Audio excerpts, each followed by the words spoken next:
Hi friends, welcome to Shami's kitchen. എല്ലാവർക്കും സുഖമാണല്ലോ. ഇന്നത്തെ നമ്മുടെ സ്പെഷ്യൽ എന്ന് പറയുന്നത് വളരെ ടേസ്റ്റി ആയിട്ട് നമുക്ക് ബ്രേക്ക്ഫാസ്റ്റിൻ്റെ കൂടെയും ചോറിൻ്റെയും അതുപോലെ തന്നെ നമുക്ക് ഇഷ്ടമുള്ള എന്തിൻ്റെ കൂടെയും വെച്ച് കഴിക്കാൻ പറ്റുന്ന നല്ലൊരു ഉടച്ചൊഴിച്ച മുട്ടക്കറിയാണ്. ഇതിൻ്റെ ഡീറ്റെയിൽസ് ഒന്നും മിസ്സാകാതിരിക്കാൻ വേണ്ടി എല്ലാവരും ഒന്ന് സ്കിപ്പ് ചെയ്യാതെ കണ്ടേക്കണം. കൂടെ തന്നെ ഈ വീഡിയോ ഒന്ന് ലൈക്ക് ചെയ്യാനും നിങ്ങളുടെ പ്രിയപ്പെട്ടവർക്ക് വേണ്ടിയിട്ട് ഷെയർ ചെയ്യാനും അതുപോലെ തന്നെ നമ്മുടെ ഈ ചാനലൊന്ന് സബ്സ്ക്രൈബ് ചെയ്യാനും ആരും മറക്കരുത്. എന്നാൽ ശരി, നമുക്ക് വേഗം റെസിപ്പിയിലേക്ക് പോകാം.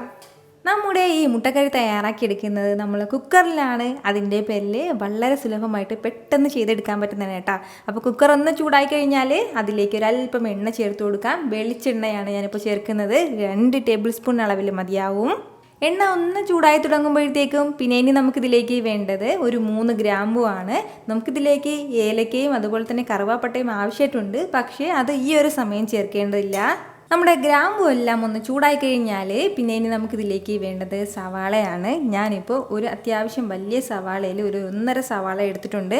കൂടുതൽ സവാള നമുക്കിതിലേക്ക് ആവശ്യമായിട്ടില്ല. സവാള നീളത്തിലരിഞ്ഞ് ചേർക്കാം. ഇനി ഫ്ലെയിം ഒന്ന് മീഡിയത്തിലേക്ക് വെച്ച് കൊടുത്തതിന് ശേഷം നല്ല രീതിയിൽ ഇതെല്ലാം കൂടി ഒന്ന് വഴറ്റി കൊടുക്കണം.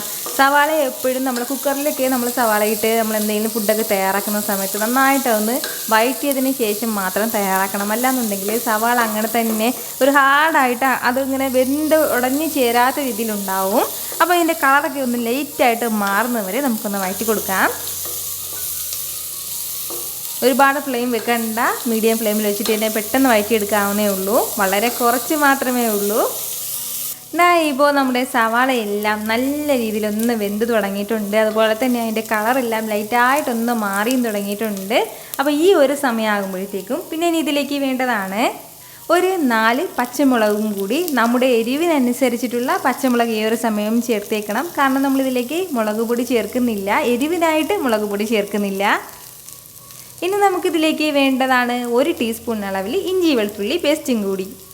ഇത് രണ്ടും ചേർത്ത് കൊടുത്തതിന് ശേഷം വീണ്ടും ചെറുതായിട്ടൊന്ന് വഴറ്റിയെടുക്കാം. എണ്ണയുടെ കൂടെ നമ്മൾ ഇഞ്ചി വെളുത്തുള്ളി ചേർക്കാൻ നിൽക്കണ്ട, എങ്കിൽ പിന്നെ അതങ്ങനെ അടുക്കി പിടിച്ച് തുടങ്ങും. ഇതുപോലെ ലൈറ്റായിട്ടൊന്ന് വഴറ്റി കൊടുത്താൽ മതിയാവും. ഒരുപാട് സമയത്ത് വഴറ്റേണ്ട ആവശ്യമൊന്നുമില്ല. ചെറിയ രീതിയിലൊന്ന് വഴറ്റി കൊടുത്തു കഴിഞ്ഞാൽ പിന്നെ ഇനി നമുക്കിതിലേക്ക് ആവശ്യമായിട്ടുള്ള മസാലകളും കൂടി ഒന്ന് ചേർക്കാം. ഒരു 1/2 ടീസ്പൂൺ അളവിൽ പെരുംജീരകം പൊടിച്ചത്. നമ്മളിതിലേക്ക് അധികം മസാലകളൊന്നും ചേർക്കുന്നില്ല. കൂടെ തന്നെ ഇതുപോലെ ഒരു 1/4 ടീസ്പൂൺ അളവിൽ മഞ്ഞൾപ്പൊടിയും കൂടി. അതുപോലെ തന്നെ ഒരു 1/4 ടീസ്പൂൺ അളവിൽ ഗരം മസാല പൊടിച്ചും കൂടി നമുക്ക് ആവശ്യമായിട്ടുണ്ട്. ഇത്രയും മസാലകളും ചേർത്ത് കൊടുത്തതിന് ശേഷം വീണ്ടും ചെറിയ രീതിയിലൊന്ന് വഴറ്റി കൊടുക്കാം. ഞാൻ എപ്പോഴും പറയുന്നതാണ്, മസാലകൾ ചേർക്കുന്ന സമയത്ത് ഫ്ലെയിം ഒന്ന് കുറച്ച് വെച്ചേക്കണം. ലൈറ്റായിട്ട് ഇതുപോലെ ഒന്ന് വഴറ്റി കൊടുത്താൽ മതിയാവും.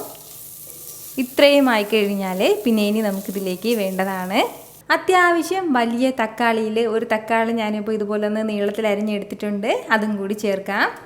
കൂടെ തന്നെ പിന്നെ ഇനി നമുക്കിതിലേക്ക് വേണ്ടതാണ് ഇതുപോലെ ഒരു 1/2 കപ്പ് അളവിൽ ചിരകിയ തേങ്ങ ഞാനിപ്പോൾ ഒരു മിക്സിയുടെ ജാറിലേക്ക് ചേർത്തിട്ടുണ്ട്. ഈ തേങ്ങയാണ് നമ്മുടെ ഈ കറിക്ക് നല്ലൊരു കട്ടി കൊടുക്കുന്നത്. അപ്പോൾ ഈ ഒരു അളവിൽ മതിയാവും കേട്ടോ. തേങ്ങയുടെ അളവ് ഒരുപാട് കൂടാൻ വേണ്ടി നിൽക്കണ്ട, ഈ ഒരു അളവിൽ മാത്രം. അതുപോലെ തന്നെ പിന്നെ ഇനി ഇതിലേക്ക് വേണ്ടത് ചെറിയൊരു പീസ് അളവിൽ കറുവാപ്പട്ടയും ഒരു 2 ഏലക്കയും കൂടിയാണ്.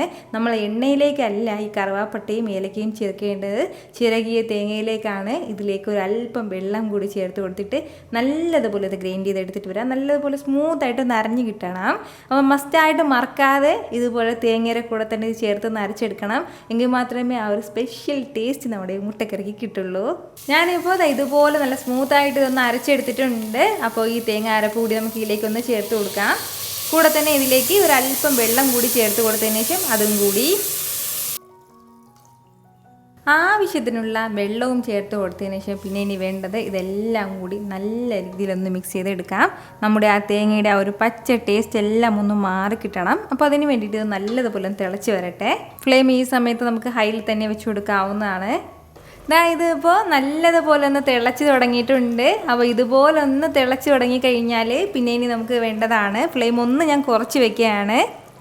ഒരു 4 മുട്ട നമുക്കിതിലേക്ക് പൊട്ടിച്ചൊഴിച്ച് കൊടുക്കാം. അപ്പോൾ ഡയറക്റ്റായിട്ട് പൊട്ടിച്ചൊഴിക്കുമ്പോഴത്തേക്കും അതങ്ങ് പൊട്ടിപ്പോകും ചിലപ്പോൾ. അതിൻ്റെ പേരിൽ ഒരു ബൗളിലേക്ക് ഒന്ന് പൊട്ടിച്ചൊഴിച്ചതിന് ശേഷം ഇതുപോലെ പതുക്കെ ഇതിലേക്കൊന്ന് ചേർക്കാം. ഇതുപോലെ നമ്മുടെ മുട്ടയെല്ലാം ഞാനിപ്പോൾ ഇതിലേക്ക് ഒന്ന് പൊട്ടിച്ചൊഴിച്ച് കൊടുത്തിട്ടുണ്ട്. മുട്ട പൊട്ടിച്ചൊഴിച്ച് എടുത്തു കഴിഞ്ഞാൽ പിന്നെ നമ്മൾ ഇതുപോലെ തവിയൊന്നും കൊണ്ട് അത് ഇളക്കിയെടുക്കാൻ വേണ്ടിയിട്ട് ഇളക്കി കൊടുക്കാനൊന്നും നിൽക്കരുതെങ്കിൽ എല്ലാം കൂടി പൊടിഞ്ഞു പോകും. ഇനി വേണ്ടത് ഫ്ലെയിം ഒന്ന് മീഡിയത്തിലേക്ക് മാറ്റിയിട്ട് ഒരേ ഒരു വിസിൽ മാത്രം വന്നാൽ മതിയാവും. അത്രയും സമയം കൊണ്ട് നമ്മുടെ ഈ മുട്ടയും അതുപോലുള്ള ബാക്കിയുള്ള എല്ലാം നല്ലതുപോലെ വെന്തിട്ടുണ്ടാവും. ഹൈ ഫ്ലെയിമിലേക്ക് വെക്കരുത്, മീഡിയം ഫ്ലെയിമിൽ നിന്ന് ഒരല്പം കുറച്ച് വെച്ചിരുന്നാലും കുഴപ്പമൊന്നുമില്ല.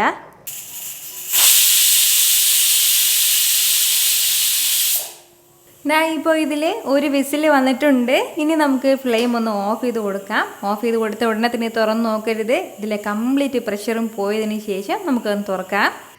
ഇപ്പോൾ ഇതിലെ കംപ്ലീറ്റ് പ്രഷറും പോയിട്ടുണ്ട്. ഇനി നമുക്കൊന്ന് തുറന്ന് നോക്കാം. ഇപ്പോൾ നിങ്ങൾക്ക് കാണുമ്പോൾ തന്നെ അറിയാമല്ലോ നമ്മുടെ മുട്ടയെല്ലാം നല്ലതുപോലെ ഒന്ന് വെന്ത് കിട്ടിയിട്ടുണ്ട്.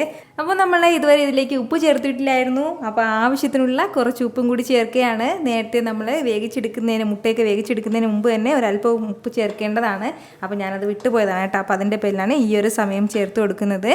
ഉപ്പും ചേർത്ത് കൊടുത്തതിന് ശേഷം ഞാനിപ്പോൾ ഇതുപോലെ നന്നായിട്ട് ഇതെല്ലാം ഒന്ന് മിക്സ് ചെയ്ത് എടുത്തിട്ടുണ്ട്. ഇത്രയും ആയിക്കഴിഞ്ഞാൽ ഇനി നമുക്കിതിലേക്ക് ചെറുതായിട്ടൊന്ന് താളിച്ച് കൂടി ചേർക്കാനായിട്ടുണ്ട്. താളിപ്പിന് വേണ്ടിയിട്ട് ഒരല്പം മാത്രം എണ്ണ ചേർക്കാം.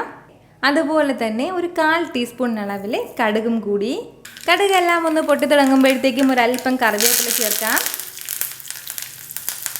അതുപോലെ തന്നെ ഒരു 1/4 ടീസ്പൂൺ അളവിൽ മുളക് പൊടിയും കൂടി. അപ്പോൾ ഈ മുളക് പൊടിയും ചേർത്ത് കൊടുത്തതിന് ശേഷം, മുളക് പൊടി ചെറിയൊരു ഗാർണിഷിങ്ങിന് വേണ്ടിയിട്ടാണ് കേട്ടോ. അപ്പോൾ ഇത്രയും ചേർത്ത് കൊടുത്തിട്ട് നല്ല രീതിയിലൊന്ന് മിക്സ് ചെയ്യണം. ഇനി നമുക്ക് ഈ ചൂടോടുകൂടി തന്നെ നമ്മുടെ കറിയിലേക്ക് ചേർക്കാം. ഇത് എത്രമാത്രം ടേസ്റ്റി ആയിട്ടുള്ള ഒരു മുട്ടക്കറിയാണെന്ന് ഞാൻ പറയുന്നില്ല. ഉറപ്പായിട്ട് നിങ്ങളിതൊന്ന് ട്രൈ ചെയ്ത് നോക്കിയാൽ മാത്രമേ നിങ്ങൾക്ക് നന്നായിട്ട് മനസ്സിലാകുള്ളൂ. വളരെ രുചികരമായിട്ടുള്ള ഒന്നാണ് കേട്ടോ. നമുക്കിത് എന്തിൻ്റെ കൂടെ, അപ്പത്തിൻ്റെ കൂടെയോ ഇടിയപ്പത്തിൻ്റെയോ പുട്ടിൻ്റെയോ അതുപോലെ തന്നെ ദോശ എന്തിൻ്റെ കൂടെ, ചപ്പാത്തിയുടെ കൂടെയൊക്കെ നല്ല ബെസ്റ്റ് കോമ്പിനേഷനാണ് കേട്ടോ. ട്രൈ ചെയ്ത് നോക്കിയതിന് ശേഷം മറക്കാതെ നിങ്ങളുടെ ഫീഡ്ബാക്ക് ഒന്ന് എനിക്ക് അറിയിച്ചേക്കണം. കൂടെ തന്നെ ഈ വീഡിയോ ഒന്ന് ലൈക്ക് ചെയ്യാനും നിങ്ങളുടെ പ്രിയപ്പെട്ടവർക്ക് വേണ്ടിയിട്ട് ഷെയർ ചെയ്യാനും ഇതുപോലുള്ള റെസിപ്പിക്ക് വേണ്ടിയിട്ട് ഷമീസ് കിച്ചൻ ഫോളോ ചെയ്യാനും സബ്സ്ക്രൈബ് ചെയ്യാനൊന്നും ആരും മറക്കരുത്. വീണ്ടും നല്ലൊരു ഉഷാർ വീഡിയോ ആയിട്ട് നാളെ 2 മണിക്ക് കാണാം. അതുവരേക്കും എല്ലാവരും ഹാപ്പി ആയിട്ടിരിക്കുക, സന്തോഷമായിട്ടിരിക്കുക, എല്ലാവരും സേഫ് ആയിട്ടിരിക്കണം. Take care friends.